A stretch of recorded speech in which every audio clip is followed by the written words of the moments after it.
Hey everybody, welcome back. It is day 3 now of the 7 Days Haven and Hearth tutorial series thingy, where I'm teaching you how to take a new character and get all the way to having a safe little base for yourself. So, if you've been playing along, then I'm sure you already have a lot of hides that have been drying. I'm sure you have a lot of leather that's been being tanned. It's been about a day and a half or something for me. So I have some of the leather already done here in a pile. I have 8 of it. We're gonna need a dead minimum of 20, but I really do recommend you get more than that. Do we have any done here? Some of this is 92% of the way done. 92. Okay, a lot of this is getting pretty close to being done, but not totally done yet. As you can see on the left side of the screen, by the way, I forgot to bring it up last time, but I actually have some on-screen show notes. If I shift tab in Steam, you have a little notes button down here, and I like to have notes on screen that I put at half transparency to keep myself on task. And just because of the way that you have to capture this game in OBS, you guys can actually see the notes. So that's a fun little Easter egg. I don't know. It's useful to you because you can follow along. So like I said last time, today is the day that we're going to be able to punch out some bats, which is very exciting, our first combat. You can see my stats actually are a lot better than they were before. That was just from eating all those wraps that I made. I think I made 1 extra full batch of wraps. Then I just like carved up some fish, some rabbit meat, stuff like that. Ate random stuff that I had, nothing too fancy. And yeah, really the main thing is now that you have some leather, if you went much heavier on leather than me and you have a lot more than this, you should probably make a leather backpack out of it to upgrade from your birch one so that you have more inventory space. But if you're around where I am for leather right now, leave it, because you're going to need 20 leather before you can make the beginnings of your wall. So stockpile 20 leather as a pretty high priority, but if you know that you're on route to have a lot more than that and you're not in too much of a rush, something like a leather backpack would be a really good idea. Okay, so things for the itinerary today. We're going to be starting the forager credo, which is generally considered to be the first one you pick. We're going to make a wanderer's bindle. I'll show you how that works. Talk about leather backpack. I guess we already just talked about that. We're going to get the cooking skill. We're going to make a cauldron, and I'm going to show you how that works because I actually have some stuff I can boil in there. We're going to be making a rope walk, so I can show you how to make rope.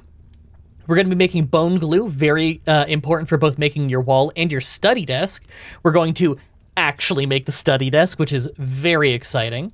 I'm going to show you catching some snowflakes because it just became winter in the game, at least at the time that I'm playing it right now. We're going to ride a wild horse. Just if I can find one out there, then I'll ride one. If it doesn't happen this episode, it doesn't happen this episode. It's not that big of a deal. We're going to read through the extended menu in Ender Client, which I know that sounds really boring, but it'll be like 3 minutes and it teaches you useful things. And then we cap it off with the funnest thing, fighting a bat, and I'll show you how combat works at that point. In between episodes, though, the only other important thing I did that I forgot to write down, apparently, is I'm wearing little bunny slippers right now, as you can see. Ooh, so fashionable. I believe it's 2 furs and 1 string, but I can double check here. Clothes and equipment. We want shoes. I'm so blind. Here we go. Boots and shoes is near the top. Bunny slippers, 1 string, and 2 rabbit fur. Yeah, so that was very easy to make, and I'm sure you guys could probably make that too. The rabbit furs are just the dried rabbit furs, and you take 1 of any kind of string, and even if it's not a great quality or anything, you want to wear these, and you'll probably be wearing them for a very large chunk of the game. It's not that they're amazing or anything. You see, there's no bonus on them, and you can guild something on it if you want to, which I will be at some point. The most important thing is when you right-click a rabbit to chase on it while you're wearing these slippers, you will run faster. This makes it much easier to catch rabbits. Now, this is also useful for running away from hostile players, potentially, if you run into a rabbit, but really, primarily, the useful thing is that this will let you chase rabbits faster and let you get more leathers much quicker, and bones, and rabbit meat, and stuff like that. So I highly recommend making these slippers. Okay, we have almost 30,000 LP right now just from studying all the things I've been finding around me. With 20 exploration, we have 29 perception because the food has been so good. So we're going to go into lore and skills and go to the credos button. Credos are quest lines of randomly generated quests within a certain parameter. You can read about them on the wiki. Highly recommend that you read about them on the wiki because there's a lot of very good info there. But these are basically class trees you can go down that branch out into more and more complicated things, and they give you permanent bonuses on your character. So forager is generally the first one you want to take. Pretty much everybody takes forager at some point, I would say. So you can see there's these 5 bonuses that every credo has. As we do the second one, we get 10 perception. Third one, we get a speed bonus when chasing small animals. Now that is not only great for collecting leathers and hides and what have you, this is very important for running away from other players if a raider is trying to chase you. Because if they're targeting you and you're targeting a bunny or a critter, you're running faster than them, and thus you're getting more distance between you and them. You can increase the baseline quality of herbs picked, and then on the last one, a chance to double herbs. Now, it says herbs. What it really means is anytime you forage, so you use the pick command. This can be very useful. I don't know what the exact % chance of a doubling is, but it feels quite common. So this is a pretty powerful line altogether. It costs us 10,000 LP to start it, but we're going to start it now.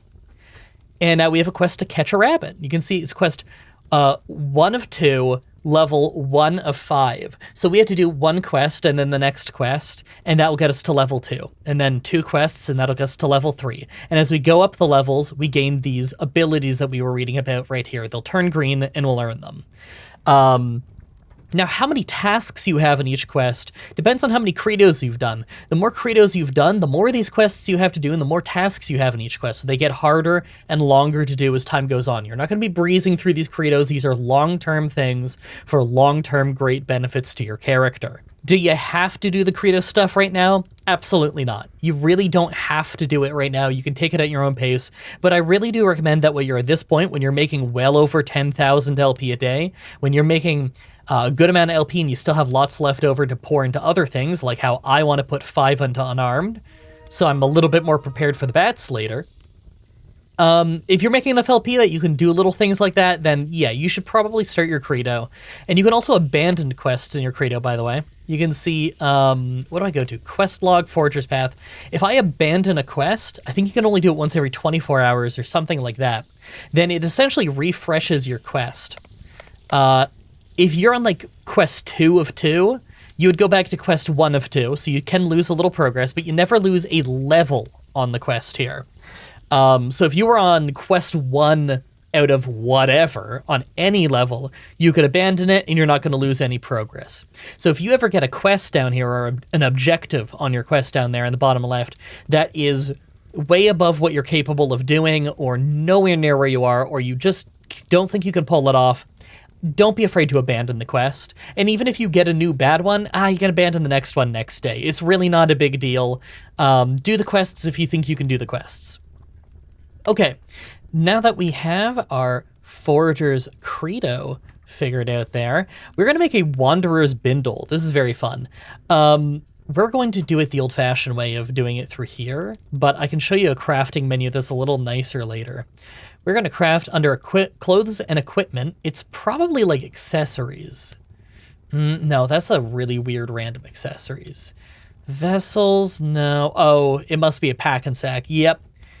This is a Wanderer's Bindle. You make it out of some tree bough, a string, and 4 prepared animal hides. Now, over here in the animal hide pile, we have this stack of horse hide. So if I hold down Shift and Control and I right-click the ground, by the way, then instead of placing every single kind of hide I have, I'm only placing that specific kind of hide. That's how I separated that out so easily. So we're going to take these 4 pieces here. We're going to take... sorry, I moved a bunch of stuff deeper into the cave because I don't really care what happens to this stuff that much. It's not vital stuff, you know? And we need 1 piece of string, which I want to say is this pile? No, that was the cattail heads, which means this one. Okay. Now, this is a Wanderer's Bindle, very popular item. Some people even like to dual wield these. You can put them in your hand, and it increases the size of your inventory. Did you see that? We got a row on the bottom out of this, which is a pretty substantial increase to the inventory. That's 6 extra slots for us right there. If we open this up, you can see we have 30 slots total. Without it, we have 24. And considering things stack in this game, that is a lot of extra inventory space. Now, you look very silly if you have one of these on each shoulder, but that doesn't... does that matter?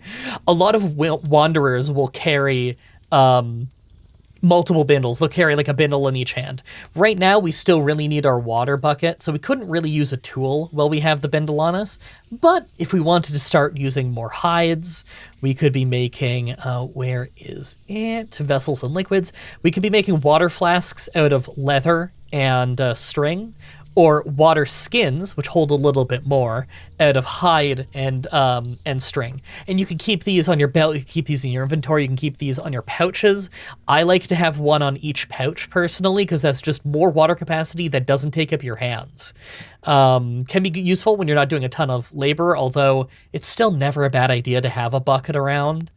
Really, it depends on what tasks you're doing, but if you're going to be doing a lot of exploring, then hey, a Wanderer's Bindle for the extra inventory space means that you can get a lot more on each trip out. Okay, next, we want to take the skill, if you go back over to skills, cooking. It's very cheap, it's only 250 LP. And what did we unlock here? Processing materials, we learned how to make gelatin out of hides. And we learned how to make shrimp skewers. Now, this is seasoning again, which is optional, but you can use a branch and 3 bay shrimp and make a shrimp skewer. What does that give us exactly? If we hover over it down here, that is mostly an agility food, also with will. That's a decent food. Sorry, I just wanted to take that because I knew it was a fairly cheap tech that we kind of been dragging our feet on, and it leads to baking, which will become relevant later when we get farming, which might be out of the scope of this series now that it's winter. We're not really going to be doing a whole lot of farming, but of course I will have tutorial guides on farming, so don't you worry, I still can teach it to you. So we have our cooking now. That it might be more relevant to some of you than others, but I like taking that. Next, we're going to go ahead and get a cauldron because I want to show you how to boil things. So a cauldron is under... Here we go. It's under workstations and utilities, a clay cauldron. It's 15 clay, so we're going to type in 15 and hit enter there. And was it 3 blocks? 3 blocks of wood. Okay, I'm going to use this wood. There we go. And we'll just plop it down in the corner here. You can move these later. Cauldrons are liftable. Gonna build a beautiful little cauldron. Now, of course, the quality of the cauldron... Oh, that looks beautiful with that sea clay. Now, the quality of the cauldron does matter. This will degrade the quality of the food in it because it's such a bad quality cauldron. You want someone with some masonry skill to use some decent quality clay on this, maybe. It doesn't actually matter who builds it, just the quality of the ingredients when you're building something like this. So really, I hope you have a good mason who can get you some decent clay. Even just having 10 mason skill is enough that you'd get baseline clay. Anyway, I put some sticks under it, the same way that you would fuel sticks into a fire pit by right-clicking it onto it. Next, what we're going to do is we're going to fill it up with water. You can fill it up any which way that you could want. You know, we could just pick up our bucket and right-click it on it. I'm going to lift the water bucket and pour it on that way. And I'm going to put it back down over here. Cool. Now, I don't remember exactly how much that holds. Looks like it's holding, if I remember right, this is holding like 30 or 40 liters then. I don't remember exactly how much was in there before. Okay, now we have to light it, so I'm going to take 2 sticks. And this is going to take a little while. Because... a regular clay cauldron like this takes a long time to boil. 10 minutes, something like that. Oh, I'm wearing a second B-string, by the way. I found a dead bear, made a second B-string out of it, and with one of the teeth I made... Oh wait, no, never mind. I didn't make a bear tooth necklace. I made a rabbit's foot necklace out of one of those rabbit's feet I found. Look at that. Isn't that nice? Just basic early game jewelry. Anyway, yeah, this takes a while to boil. Now, later you can make a metal cauldron, and that boils instantly. Although... firebrand burnt down. It happens. Some people still prefer the clay cauldrons just because it's generally easier to get really good quality clay than it is to get really good quality metal. So you could make better quality food with a metal or with a clay cauldron most of the time. I'm sure there are players with better quality metal than clay. I'm sure it happens. So we're gonna light this, and I want to boil some shrimp and some clams to show you how that works. We're also gonna make some bone glue at this, which you make it in a different way at a cauldron, so I get to show you both ways to craft at a cauldron. Very exciting. There's a reason why I put these both on the same day. All right, let's light this, come on. There we go, okay. We've lit it. Okay, drink some water. And while we're waiting for that, let's go ahead and make our rope walk. That's our next thing here. So we're gonna go to skills, and I've already written down the skill we need. It's rope twining. So that should be right over, where am I? Sewing, sausage, rope twining, there we go. 1,000, which is not that expensive on LP now. This will allow us to build the thing that lets us build rope. A rope walk. It's a little bit long, a little bit awkward to find a spot for it. Let me move some of this actually. Gonna move that, and whoops. There. Cool, I should close that window. It's getting very cluttered in here, isn't it? Rope walk. This is a thing that makes ropes. I wanna, yeah, maybe like right, no. Maybe like that? Yeah, I'll do like that. Site is occupied. I think you'll find it isn't. Oh, there we go. Cool. Okay, and we need 10 boards. Let's move some of this junk in my inventory. The extra road does make it easier to slot in more boards, I'll give it that. Now, we don't need a rope walk immediately. You don't absolutely need to get this done on this day or anything. But there's absolutely no harm in making it early, and we have the ingredients. So we need 20 string. Now, for some of you, that might be a little hard to get depending on where you spawn, but if your exploration's good and you've been finding, wow, exactly 20, and you've been finding a lot of these cattail fibers, which I highly recommend, then you may just have enough string for this. Now, the cattail fibers are going to bring the quality up a bit, but the quality's still probably going to be pretty bad on this because of the terrible boards I used. Let's A and then I. No, that's fishing. A and then what's inspect? S. It's a quality 12. Okay. I've seen worse. And if we right click it, then we warp right into the end here where we can make the rope. So if we wanted to make rope now, we go processing of materials and we go into the fabrics and you can make a rope. 10 of any string, and you just right click on the rope walk so that you've got it equipped, however you want to say it. And then you just hit your button to turn your string into rope. Rope can be used for a litany of things that are useful later, but the main thing is we do use it in the making of our early walls. I think you might also use it in the making of a village, but you would never make a village until you have walls anyway. Basic safety precaution. Okay, we have a rope walk now. We're making great time, I've got to say. The next thing that I want to make is processing materials, bone glue.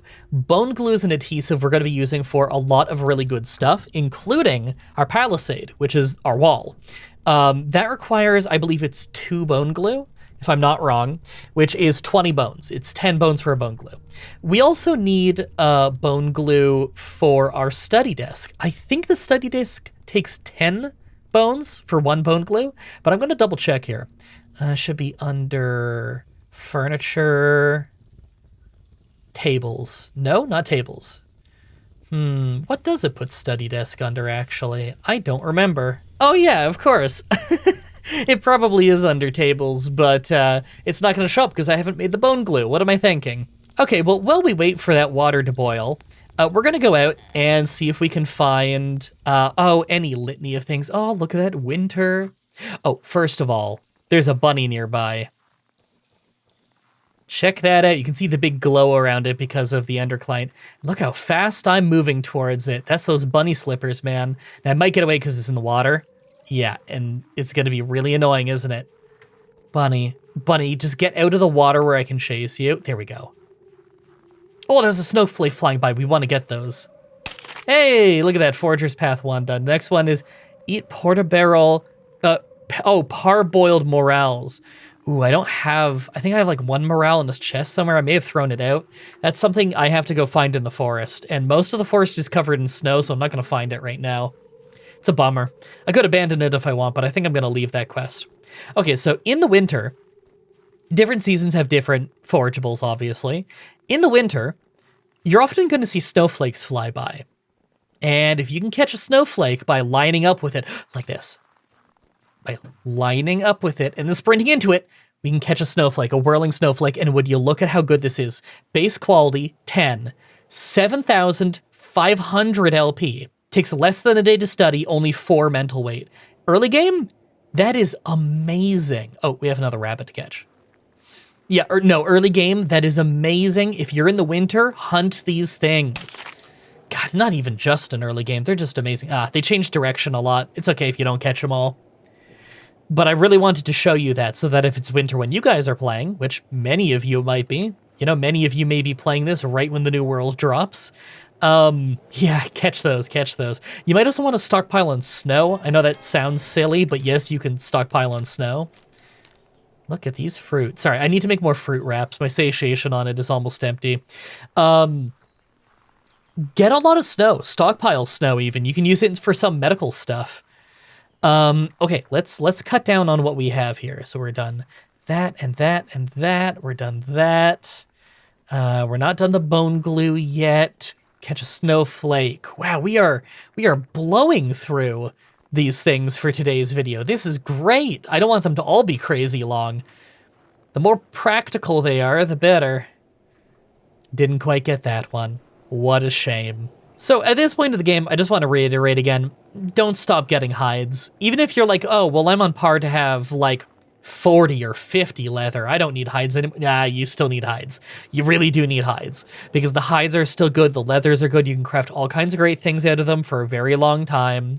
You're never going to run out of uses for them. Hell, if you're out of uses for your hides, you can rip the hides up into strips and use them like string, and they could be a really good quality string for you. See, there's some gaps in the snow. Just because it's winter doesn't mean it's like entirely snow, you know? So I think I'm going to just queue up a movement there with Alt. I want to walk down to that forest area down there to see if I find any of these morels. And, you know, I have a lot of water on me. I could go run speed on this flatland and be fine. Do you hear that ding?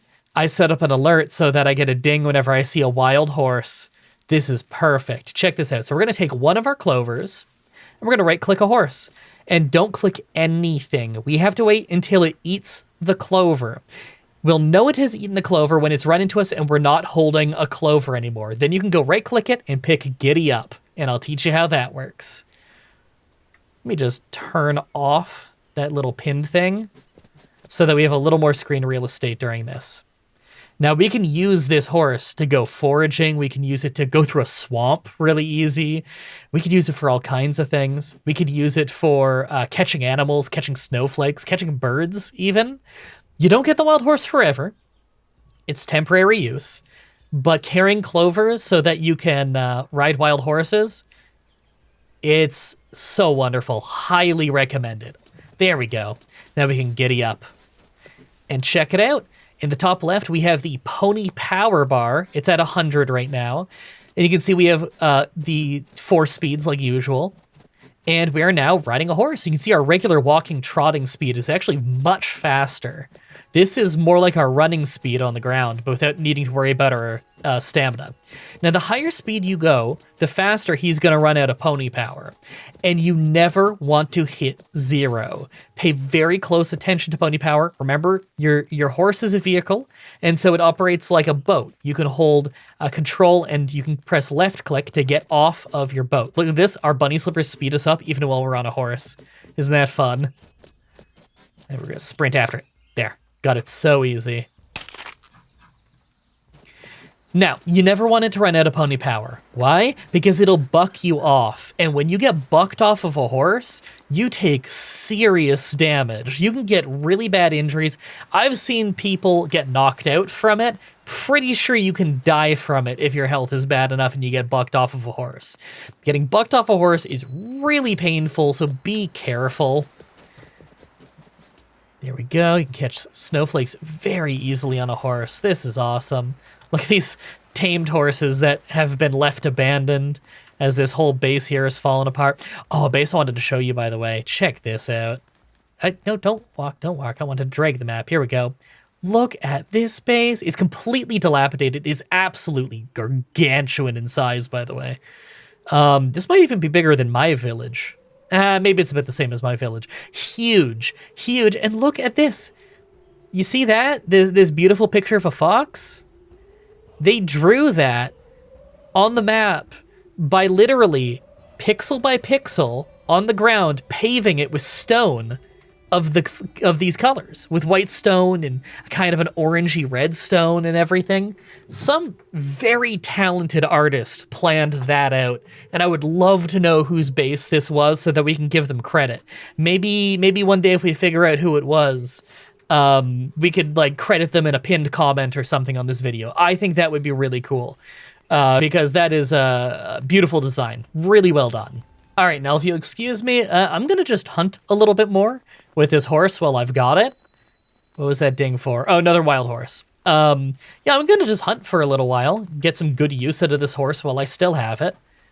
And then we will teleport back to the base where I'm sure the water is boiling by now, and I can show you how some of that works. Oh, never mind. I was about to do our little time skip, but then I forgot. We have a big swamp right here, and I haven't really been able to show you a swamp. Okay, so wading through swamps is a great way to get leeches on you. Highly recommend you have auto-drop parasites turned on. But you can walk on a swamp without getting leeches on you if you're using a horse, as you can see right now.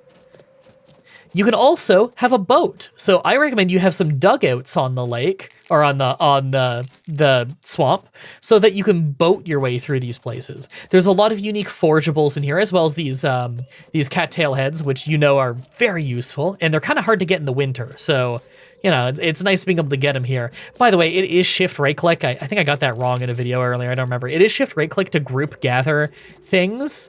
Oh, come on. Get out of my way. However, it just doesn't work with everything. Some things don't really work that way. Anyway, you can use a boat on these, you can use a horse on these, whatever works for you. I don't really recommend walking through them, it's very slow. Now, this looks a little uneventful right now. Why did I hype it up so much like swamps are great? Because if it wasn't winter, this place would be crawling with wildlife. It would have dragonflies flying all over, which you can chase on a boat or a horse very easily, and they're a great item to study, especially in early game. There's frogs all over, there's toads all over. You can cook the frogs for agility food.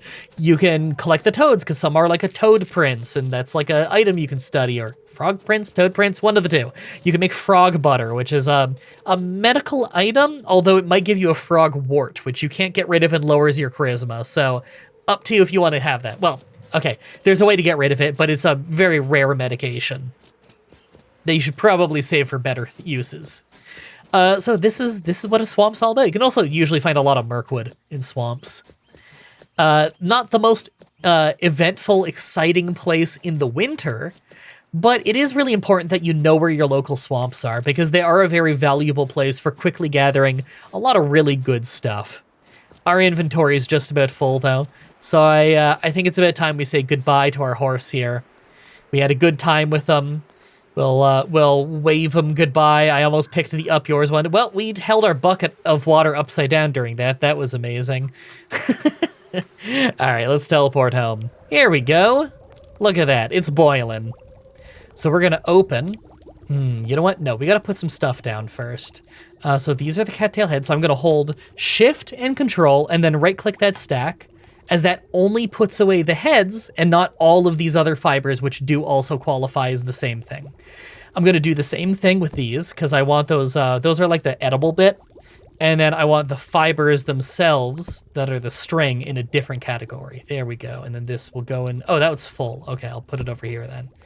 Okay, cool. And these are the roots, which are just mediocre food, really. I'll put them on the table. I don't know if I'll eat them, because I think my satiation with them is pretty high already. You can probably use them to cook something, but I'm not sure what. Oh, and I'll put down this fruit here, because I'm going to use that for fruit wraps. We will skin. Oh, I don't have my axe equipped. That's right. That's right. See, this is why I don't always use a wanderer bindle, you know? I'm not a big wanderer bindle guy because I'm usually butchering a lot because I'm the town cook. There we go. And this is my pile over here for my hides I haven't dried yet. I should really make more drying racks. Like, I'm very low on drying racks. The only reason I'm like that is because I'm not really playing it like you guys should be. Time constraints and all. Where is my pile of viscera and gore? Oh, there it is. put that in there. Okay. Okay. I'm just gonna put these bodies in here for now. Cool. These things are storage, by the way. It's pretty cool. I'll put away, oh wow, one of these snowflakes is higher quality. Oh, this one's a 15. I got a disgusting tapeworm for one of the things I butchered, by the way. It's another thing you can study. Look at this, quality 15, and it already has like another 2,000 LP on it. Nearly 2,000 more LP than the previous one. How good is that? Oh, that's amazing. Okay, we're gonna make a little bone glue here. So we're gonna take 10 bones. We're going to hit open so that we have this inventory open, and we're gonna craft. And it's that simple. We just made ourselves some bone glue. Look at that. Study desk in our build menu now requires 2 bone glue. Okay. Well, I'm gonna start on that right away. Right away. Study desk is one of the best things that you can make. The only reason we didn't make it before is because we were nomadic for a while. And you could hold off on making this right now if your cave isn't very close to where you're going to make your settlement. But if it is close to where you're making your settlement, don't hold off. Don't wait. Absolutely. Grab this. Absolutely just make your study desk because it's amazing. What this item is it lets us grab 8. There we go. Our study desk allows us to place items that we do not have the attention for yet on this big grid, and as soon as you get the attention for it, you will start studying it. So you can queue things up to study. Like these are all cattail heads. I could put all of these on here if I wanted. I have to take them out of the stack first, which is a little annoying. But we could like put all those there if we wanted. I don't need to put all of them. But all of these little useful things we could be studying, I can put on the desk, and the game, even while I'm offline, I don't need to keep re-logging back in, will take care of juggling these for me and making sure that I am always studying as much as I could be studying with what I've put on that table.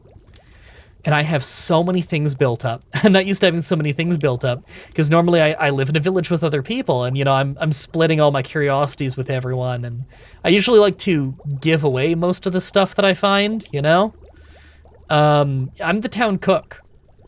A lot of the time my stats don't really need to be that good. I prefer cooking for other people, and likewise, if I'm gathering a lot of LP, I'm mostly giving it to other people. Not that cooks don't need LP. Obviously they do, but still. All right, we'll just pile a few more things on. This is excessive amounts for this early in the game, by the way.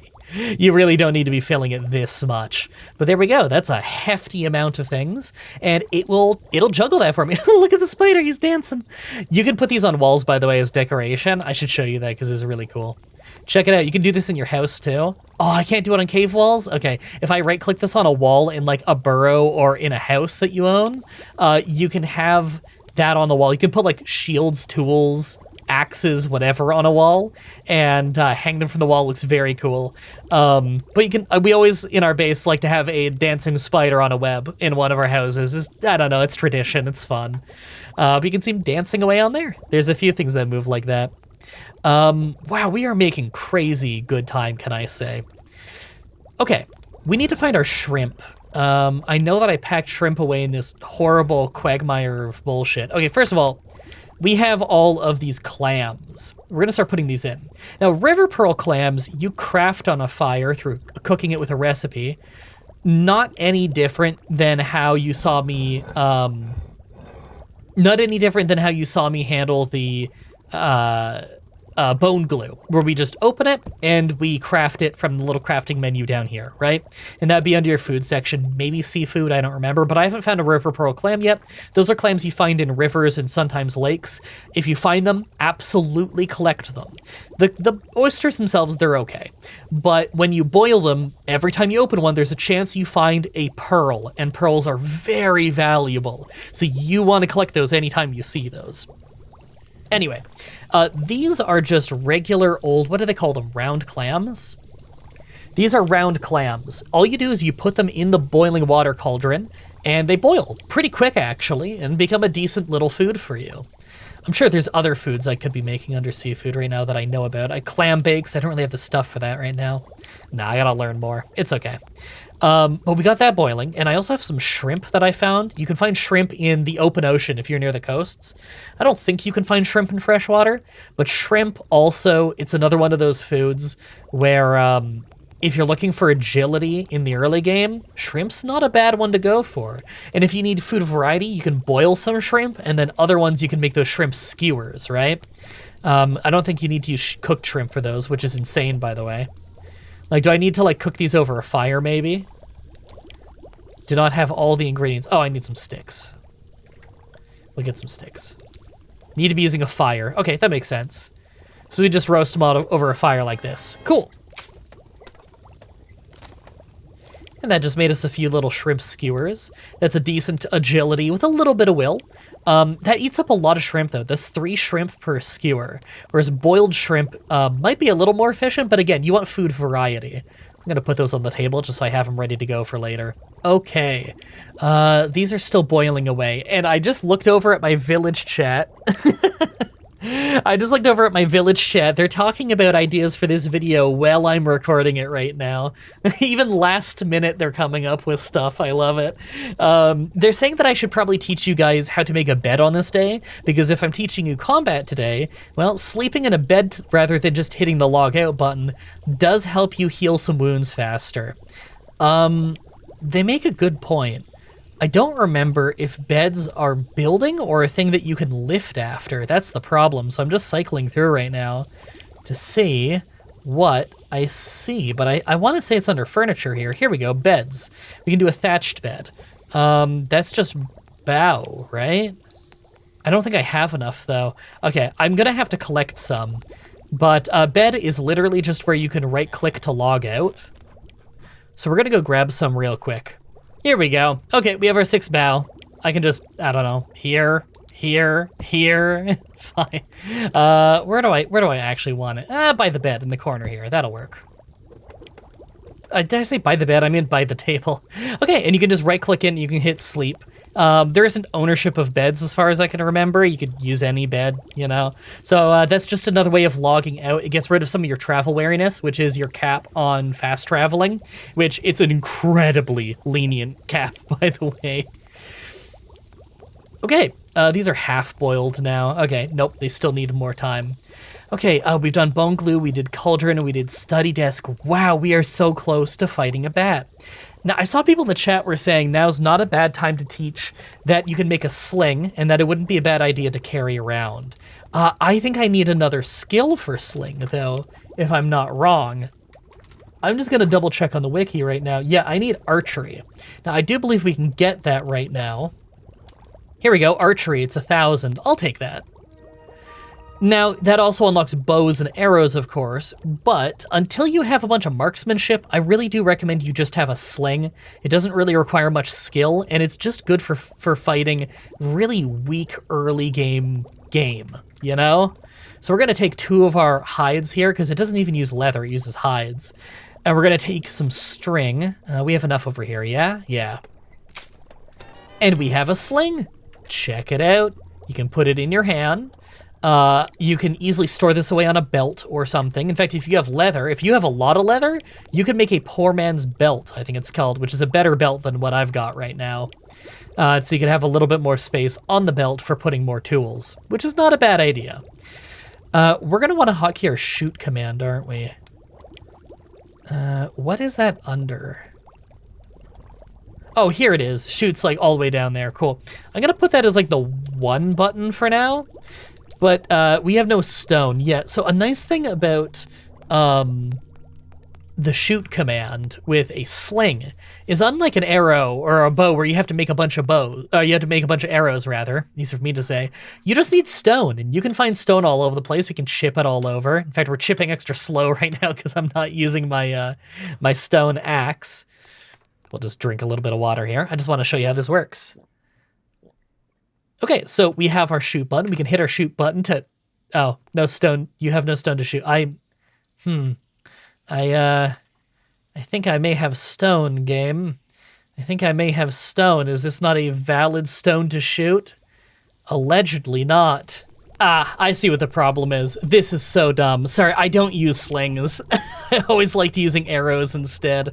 My chat just told me that you have to have your stones not stacked, I guess for balance reasons. So I just unstacked them. And you can see here, as long as I have the shoot command open, it's a bit of a janky animation, but I'm swinging it around and getting ready to shoot, and I can click. And I throw a rock. And I think it got destroyed in the process, but that's fine, it doesn't matter. Where did I stockpile the rocks? Over here? Cool. Let's just take like 4 of them. So I'm gonna go out and see if I can scrounge up a fight to show you guys exactly how this works. You know, I'd probably be seeing a lot, oh, there's a bird, thank God. I was about to say, I'd be seeing a lot more birds right now if it wasn't winter. As soon as winter hit, my village chat was a bit worried this would get in the way of the video. Okay, stop moving. Stop moving. If I get too close, it's gonna fly away. So I'm just waiting for it to, there we go. Yeah, oh, it didn't die. Wow, I really thought that was gonna kill it. Let's, there we go, the second one got it. Sorry, I shouldn't have that hotkey to 1, should I? I'm gonna clear that with a right click. I should have this hotkey to an F key. F6? No, I don't like that. Let's do F5. Yeah, I shouldn't have that on a combat key. Okay, got that stone back, and check it out. We got ourselves a dead bullfinch, which we can pluck. And if we equip our axe here, we can clean it, and we can butcher it, and look at that. Look at all these discoveries. And the feathers of a lot of small birds like this are something that you can study. They're not usually the most amazing thing in the world, but you know, you can study them.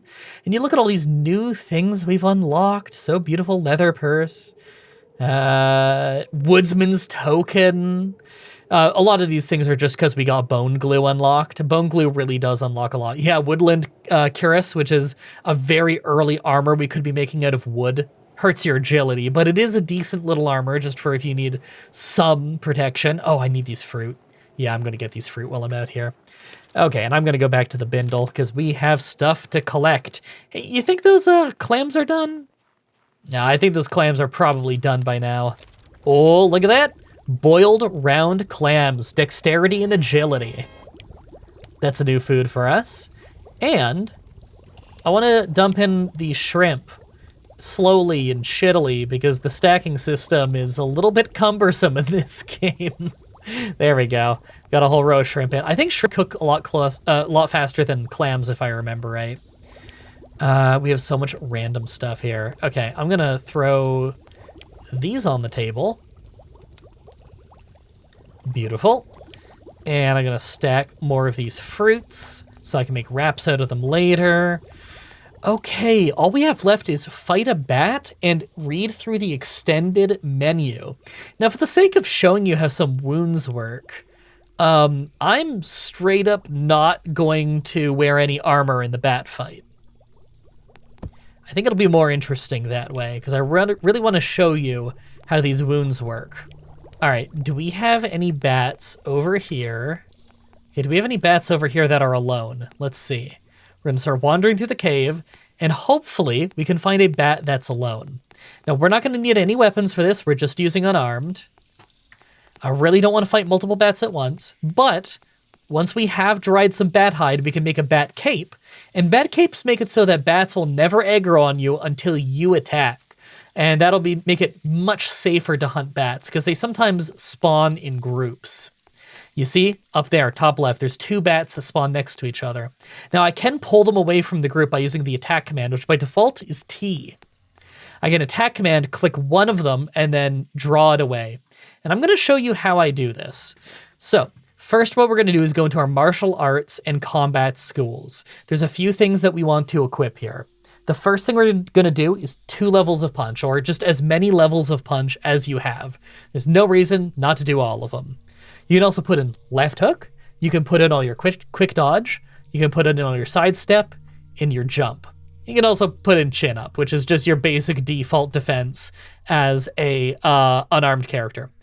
You can name this whatever you want. I'm gonna just call, I didn't mean to click away. I'm just gonna call this unarmed. No, do I hit this? And then, no, oh, you had to pick an unused save, then hit rename.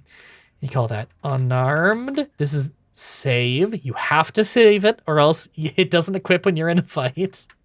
And what this is going to be, slots 1, 2, 3, 4, 5. Those correspond to the 1, 2, 3, 4, and 5 buttons on your keyboard, okay? Now, combat is going to move very fast. Be willing to watch this part over and over if you want to, because it's going to move very fast, but don't worry, it's not all that complicated. I'm going to have a lot of videos where I show combat over the years and everything, and you're going to have a lot of opportunities to learn this. Just know it's going to be a little bit high pressure, and I don't recommend you fight alongside me. I recommend you put down whatever game you're playing right now, you put down whatever chores you're doing, and you actually watch the video for a moment, because this will be very helpful to you. Before we engage in this fight, we have a healthy distance from them. We're on running. We're in a cave, which means with flat land, we can chase them when they run away very easy. Don't fight them outside. They're just going to fly away. And we're going to be ready to go to the sprint speed when we need to here, because that's how we're going to chase them, okay? We want to make sure, I'm on it right now, we want to make sure our stamina is full going into the fight so that we can chase them after. And once I aggro him by left-clicking him and he flies towards me, I'm going to lead him a little farther away.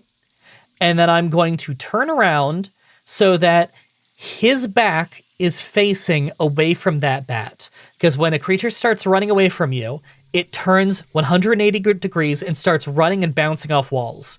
So I want to make sure that the bat's back is not to his friends, or else he's going to fly towards the other bat, and that might cause us problems. So this is going to be a quick little maneuver. Other than that, all I'm doing is I'm holding the 1 key to continually throw punches to make green openings, which you'll know what I mean in a second by that.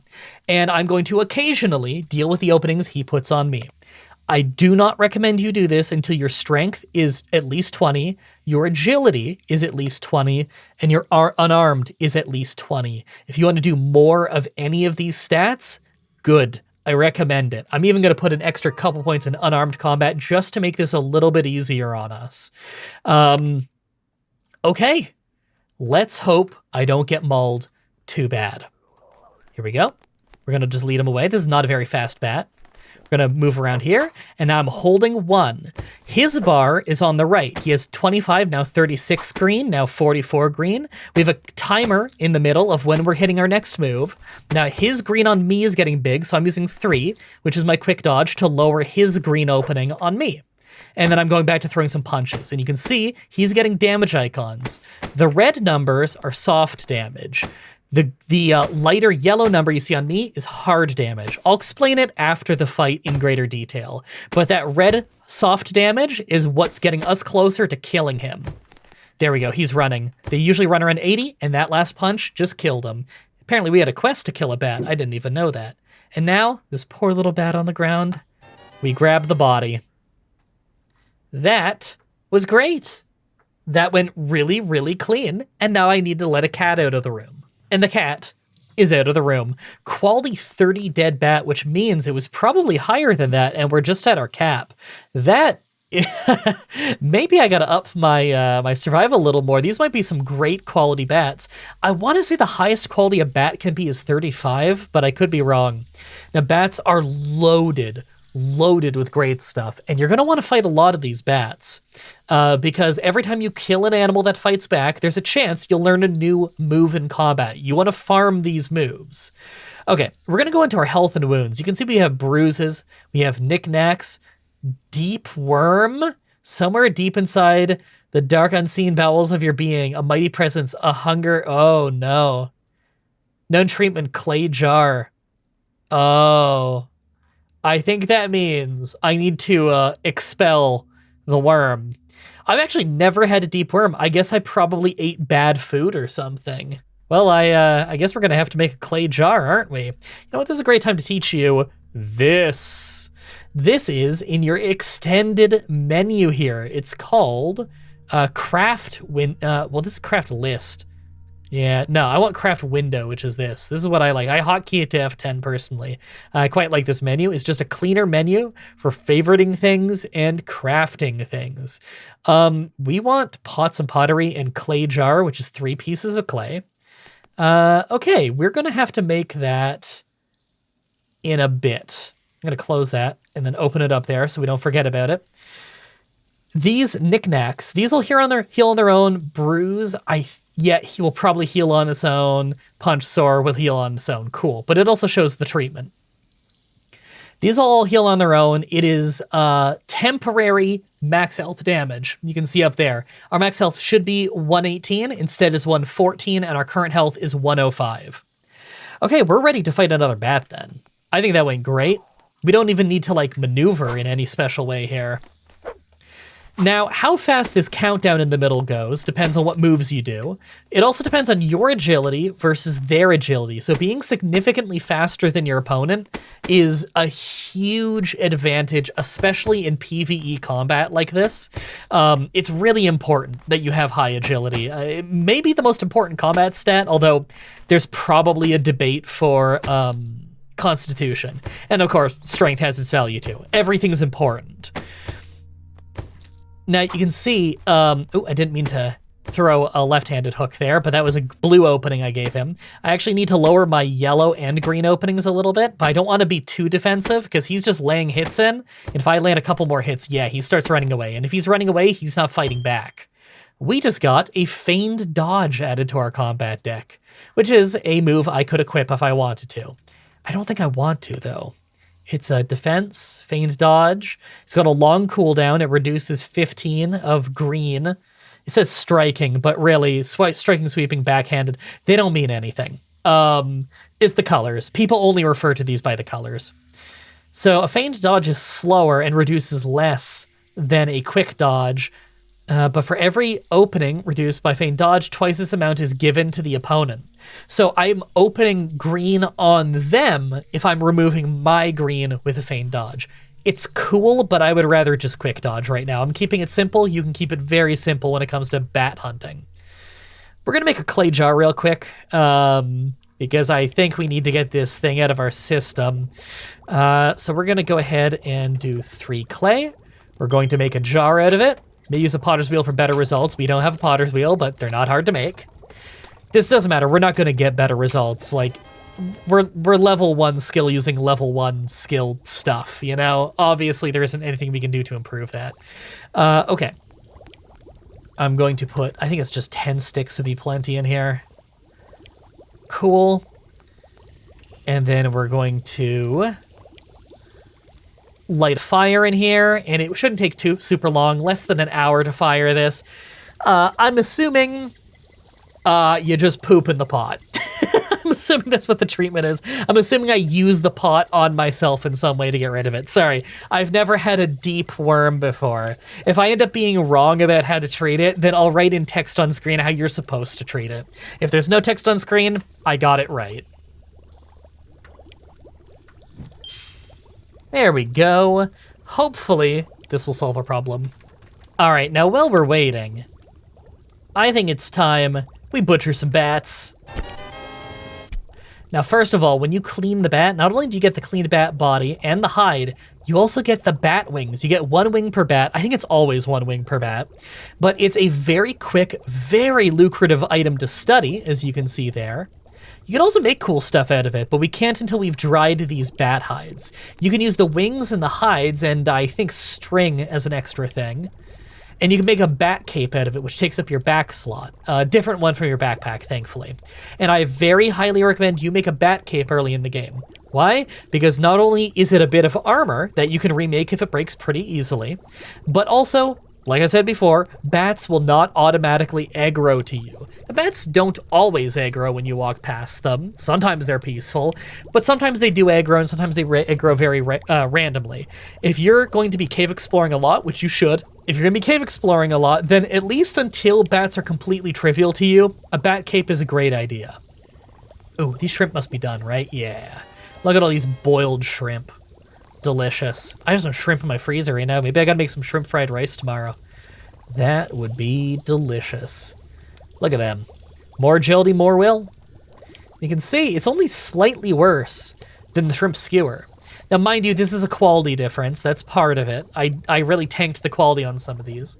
But really, having some of them be on a skewer and some of them be boiled is just a smart idea for getting you some food variety.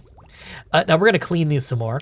You can see I clean another one to get some raw bat, but we could also get more LP if we also put one of them on a spit. Now that doesn't look much like a bat to me, but look, you can't perfectly model all of them and have them fit perfectly on it. A bat would probably be much too small for a spit like this, but you know, it is what it is. We can carve that up for some more different kinds of meat to eat. This is intellect, perception, constitution, pretty equal on all of them.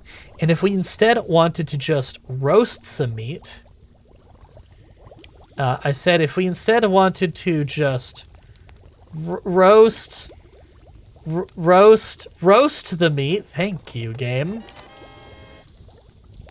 then we get intellect and perception. Okay.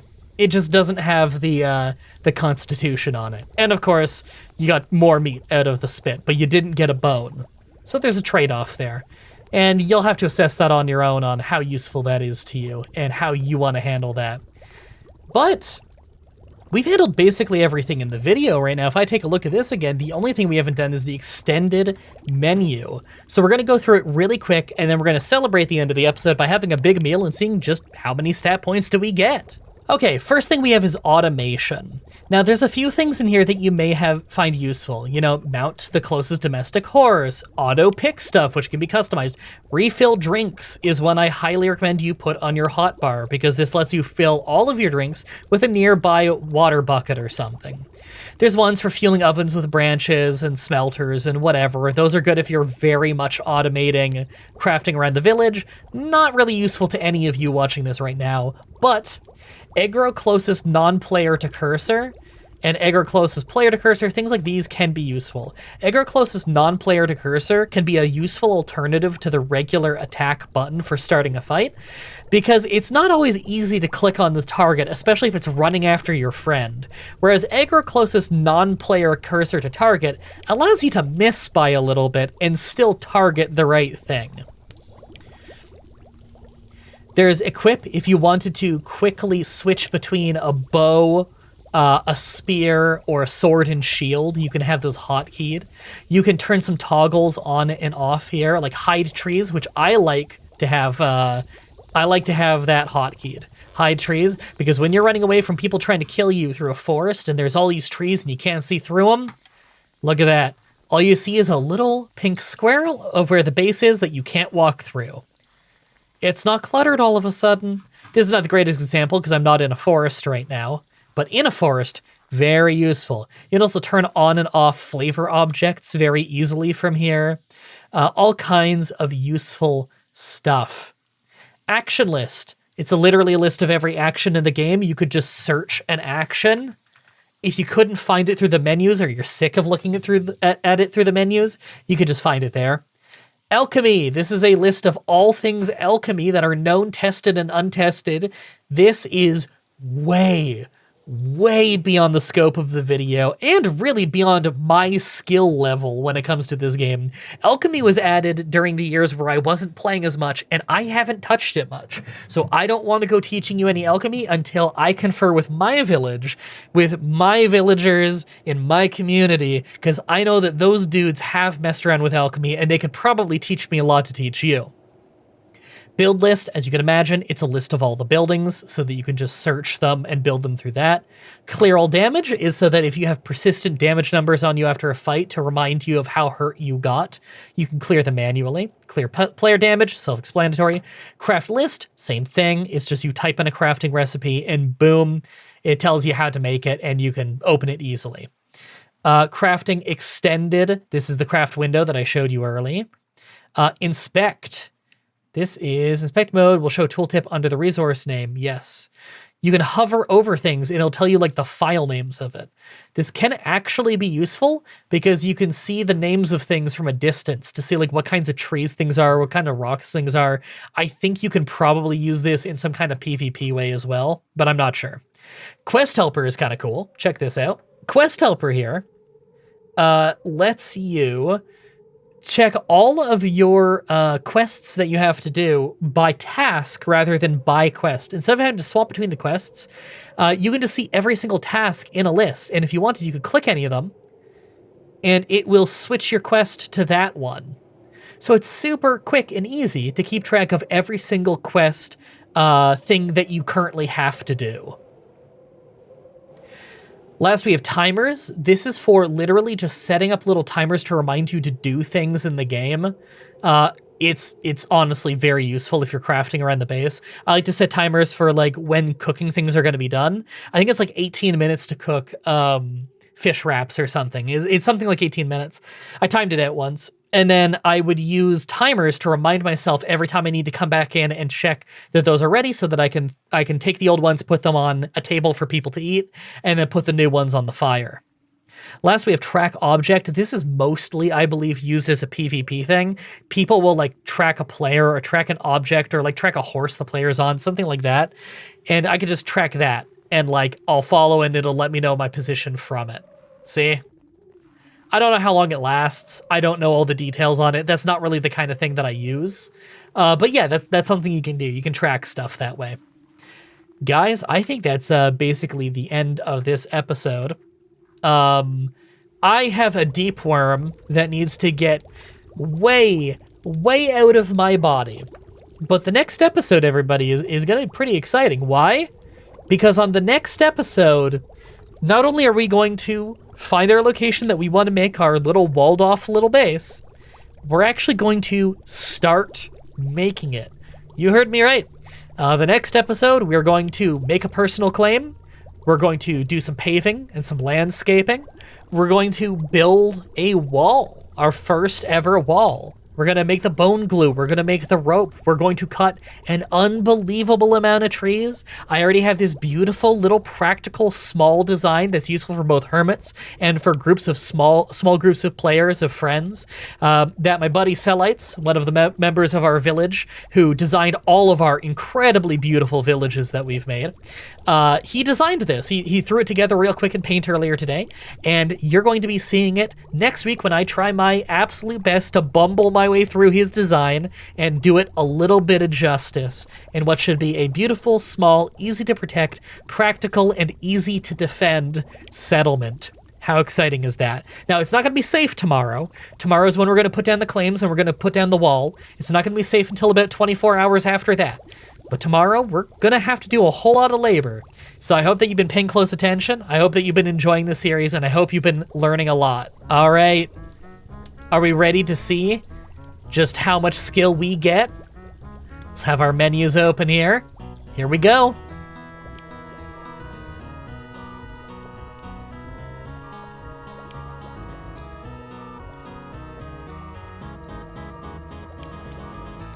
Would you look at that? We even broke our fork. We ate so much. Constitution, agility, dex, will, agility, will. I don't mind that. Gotta say, that's not bad. How satisfying was that? Awesome meal. Feels good. Feels good to get a little bit of stats. Not the best meals we've ever made, obviously. Hold on, let me put that out before we evaporate all the water. There we go. Not the best meals we've ever made. Those fish wraps and all those are a lot better. A lot of spit roasted fish is a lot better than some of those foods, but that was still a decent little bit of stats for very little effort. And you know what? We got agility. And I don't think I need to tell you how important agility is. I think you got the message from the rest of this episode. Man, would you look at that bling around our neck. And those rings and those shoes. And man, we're looking great overall. What a handsome, handsome man we are. Yeah, all right. Next episode, everybody. It's time we start and finish the walls. Until next time, have a nice day.